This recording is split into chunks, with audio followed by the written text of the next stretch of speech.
সবার প্রথমে এখানে একটা কালো দেখে পাকা তাল নিয়ে নিয়েছি। তালের এই খোসাটাকে এবারে ছাড়িয়ে নেব। দেখো এইভাবে উপর থেকে টান দিলে অনায়াসে কিন্তু এই খোসাটা বেরিয়ে আসে। এরকম নরম পাকা তুলতুলে তাল নেবে, এতে করে পাল্পটা খুব সহজেই বেরিয়ে আসবে। এবারে অল্প অল্প করে দেখো এইভাবে ঠিক টেনে টেনে আমি তালের উপরের পাতলা খোসাটাকে ছাড়িয়ে নিচ্ছি।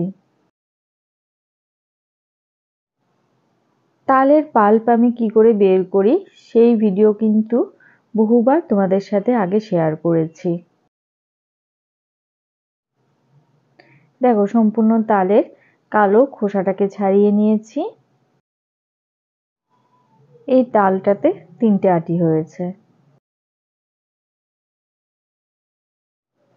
আমাদের চ্যানেল চম্পাস কিচেনের ভিডিওগুলো যদি তোমাদের ভালো লাগে তাহলে অবশ্যই চ্যানেলটাকে সাবস্ক্রাইব করে নেবে এবং পাশে থাকা বেল আইকনটাকে প্রেস করে দেবে। এতে করে যখনই আমি নতুন ভিডিও আপলোড করব সাথে সাথে এর নোটিফিকেশন তোমাদের কাছে পৌঁছে যাবে। কথা বলতে বলতে এইদিকে তালের আঁশ ছাড়িয়ে নিয়েছি। এবারে একটা দেখো এই ধরনের ছোট গ্রেটার নিয়েছি। গ্রেটারের ছোট এই কাটা অংশটা দিয়েই কিন্তু আটিগুলোকে ঘষে ঘষে এর পাল্পটাকে ছাড়িয়ে নেব। তবে তোমরা চাইলে বেতের চালনিও কিন্তু ইউজ করতে পারো। আমার কাছে এভাবে গ্রেটার দিয়ে ঘষে পাল্পটা বের করতে বেশি সুবিধে মনে হয়।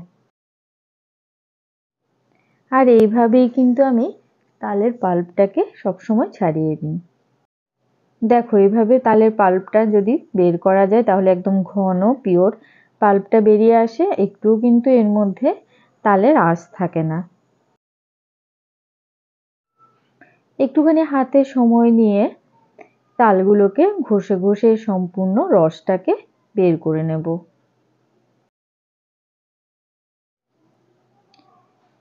ঠিক একইভাবে আমি তালের আটি থেকে পাল্পটাকে বের করে ফিরে এসেছি।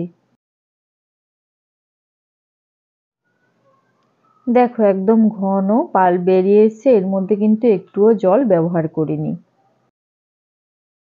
এইভাবে চাইলে মাত্র 10 মিনিটেই কিন্তু যে কোনো বড় তাল থেকে তোমরা সম্পূর্ণ ঘন পিওর পাল্প বের করে নিতে পারবে।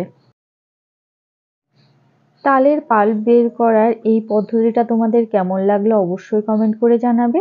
ভালো লাগলে লাইক করবে আর তোমার বন্ধুদের সাথে ভিডিওটাকে শেয়ার করতে কিন্তু একদম ভুলবে না। রস বের করে নেওয়ার পরে এই আটিগুলোকে ফেলে দেবো।